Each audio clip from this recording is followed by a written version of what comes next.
Okay, so what are you saying, people, and welcome back to your favorite YouTube channel. So today, guys, we've got something a little bit different today. We've got a Q&A video in celebration of recently hitting 10,000 subscribers. Thank you so much for everyone who's liked, subscribed, commented, shared, hit the bell, all the good stuff. Really do appreciate all the love you guys have been showing me on this channel. And in celebration, we've got this first ever Q&A. I've never done a Q&A before, so let's see how this goes. I did ask people to ask me questions on my Instagram.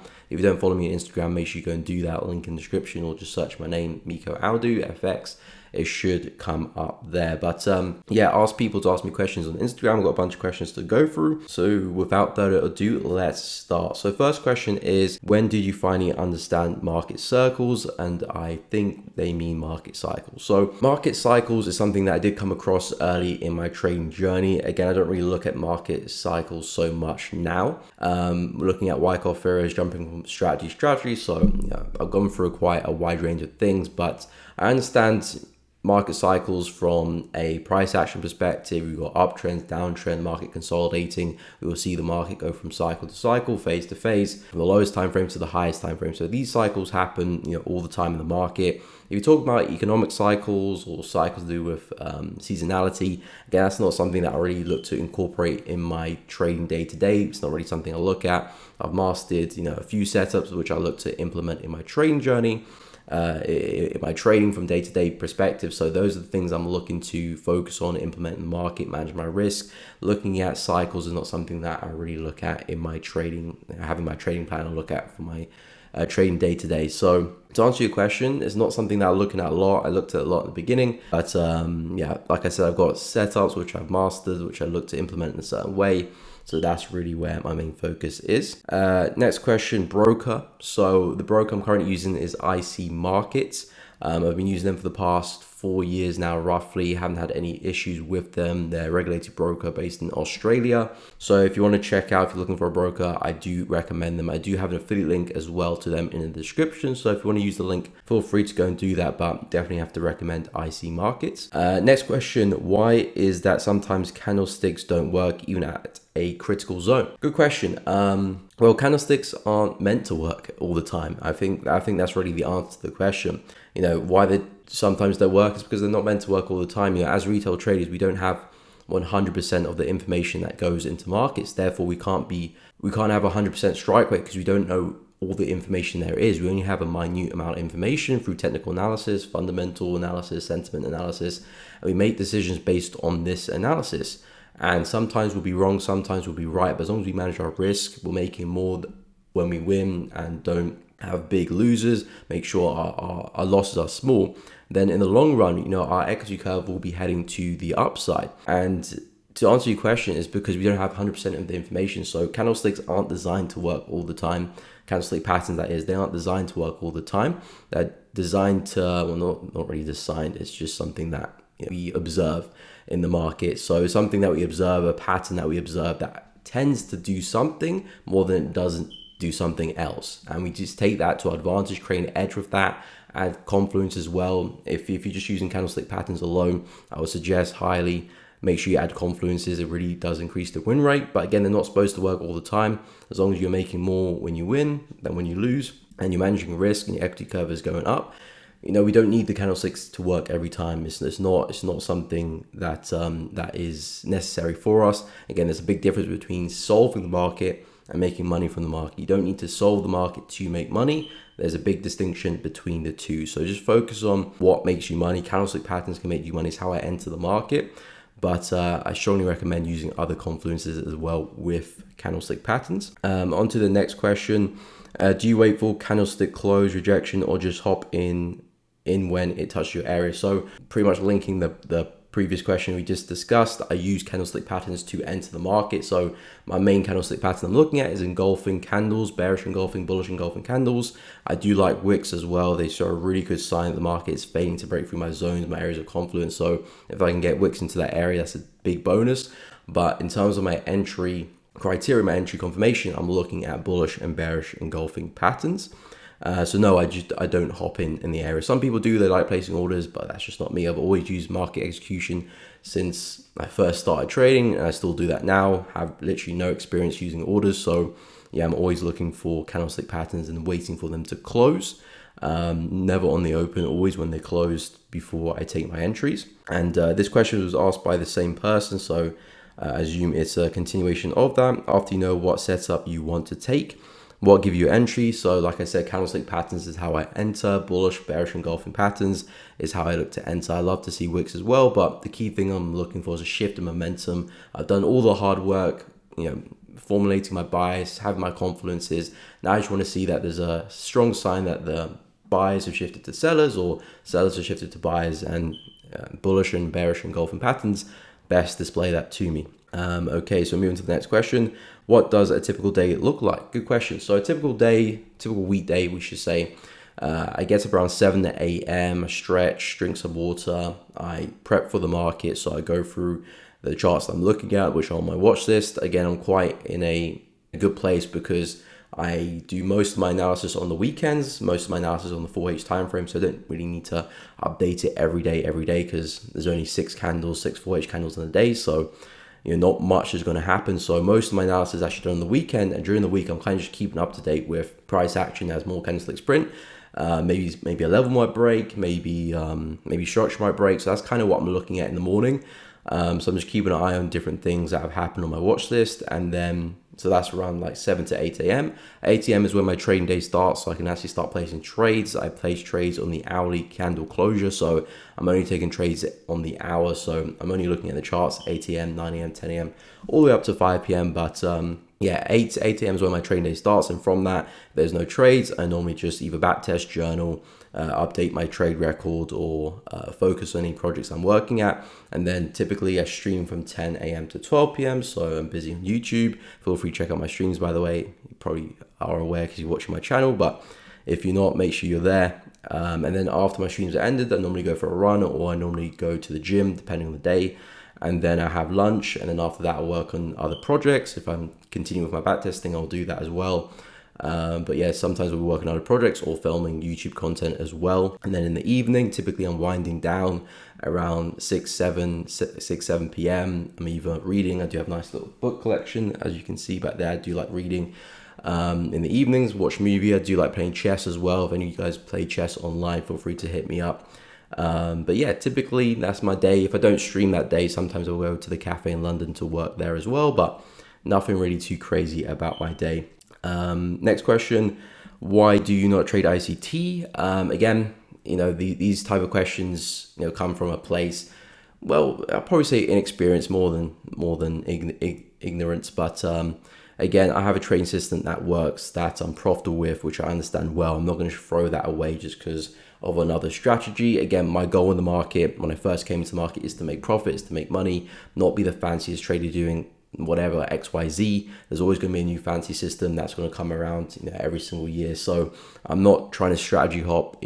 From my perspective, I'm doing well with my strategy, so my main focus is keep doing well and get better. So I'm looking to understand my strategy better, deploy it better in the markets, become a better trader myself, my habits.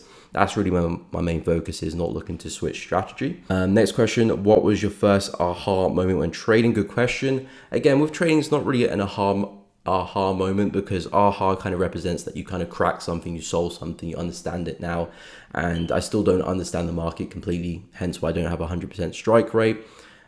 So my first aha moment was kind of when I realized what I need to do as a trader, not necessarily in terms of the market, but what I need to do as a trader to get to where I want to be, which is profitable trading. So I looked at my trading, and I kind of was honest with myself, went through all my trades, what was I doing, what trades was I taking, what was the sum of that, what was my P&L at the end of that. And then I kind of compared it to my backtested data, and I could see where my mistakes was. A lot of time I was rushing to trades, taking trades I shouldn't take, missing trades that I should have took, mismanaging trades, scared of taking trades. I could see a lot of that in my actual data, which I was taking live, versus my back testing data. So my aha moment was kind of seeing, okay, how do I make my live data, which I'm taking, look similar to my back tested data? Of course, in terms of identical, I don't really agree with that, because back testing, there's no emotion. So my goal was never to make my live data look exactly like my back tested data, but at least somewhat close to it, because if it's close to it, then I'll be profitable. So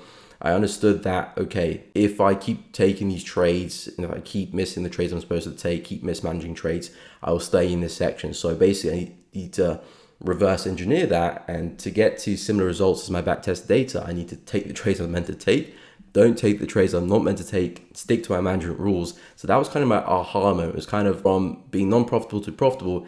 It's just the small tweaks here and there. Once you got a bit of experience under your belt, 1 to 2 years, you got that experience under your belt, you understand how to deploy your strategy in the market, which you've proven to yourself with backtested data. All it is just kind of becoming the trader yourself. So it's kind of making those tweaks, make sure you're managing your trades correctly, taking the right trades, not taking the trades you're not meant to take, making sure your routine's in check as well. So it's kind of just making those few tweaks. That was kind of like my aha moment. And shortly after that, a few months, I became profitable. So hopefully that answers your question. Next question, why don't you trade US 30? Again, I don't really need to trade US 30. Again, with my trading, I trade all major FX pairs, all minor FX pairs, gold and silver, which kind of equates to around 30 pairs, maybe 31. So I've got a lot of pairs on my plate, and most of my weekend or Saturday anyway is just analyzing those pairs for the next week.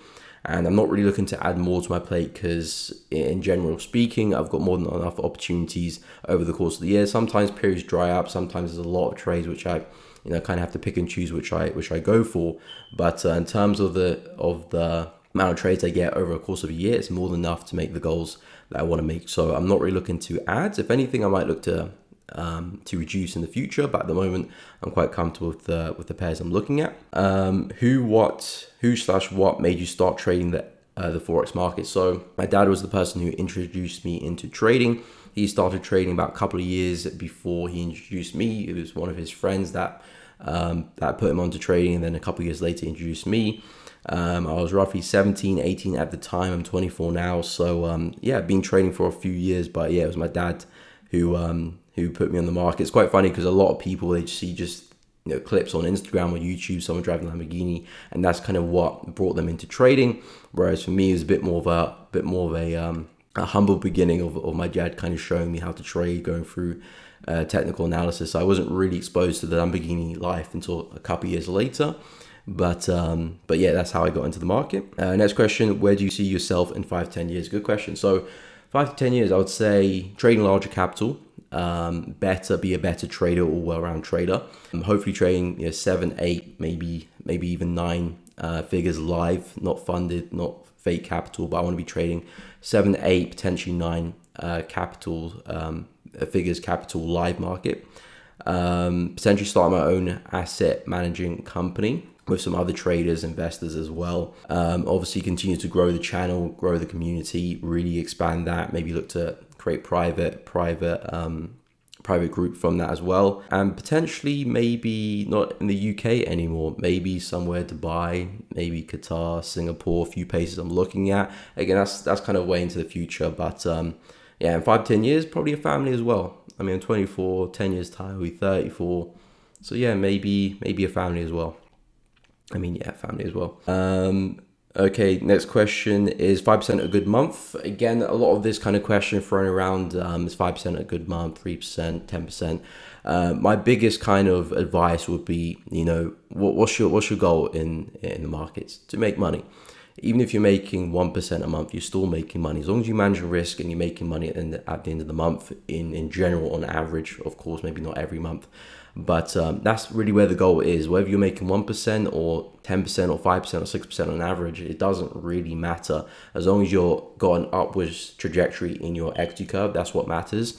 And if you're making 1% a month, you can improve to 1.5%, 2%. If you're making 5% a month, you can improve to 5.5, 6. You can always look to improve on average. Of course, from a month-to-month basis, it's going to be up and down, but in general, you can always look to improve. So whether you're making 5% or 1% or 0.5% a month on average, it doesn't really matter. As you looking to scale your capital as well.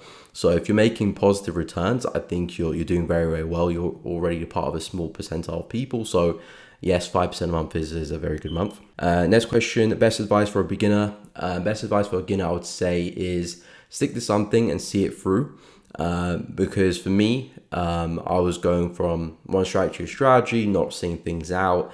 I had a trading plan pretty early on in my trading journey, but I just never stuck to it. It took me like a good 2 years to realize that I need to stick to my trading plan.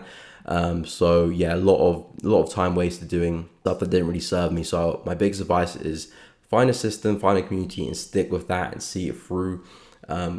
Trade often as well, so you can lose and win quickly, learn and gain experience quickly. Because I think the biggest thing that makes me the trader I am right now is definitely my habits, but I would say equally my experience in the markets as well, being able to deploy my strategy when I need to, stay out the markets when I need to, hold back when I need to, put my foot on the gas. There we go. Put my foot on the gas when I need to.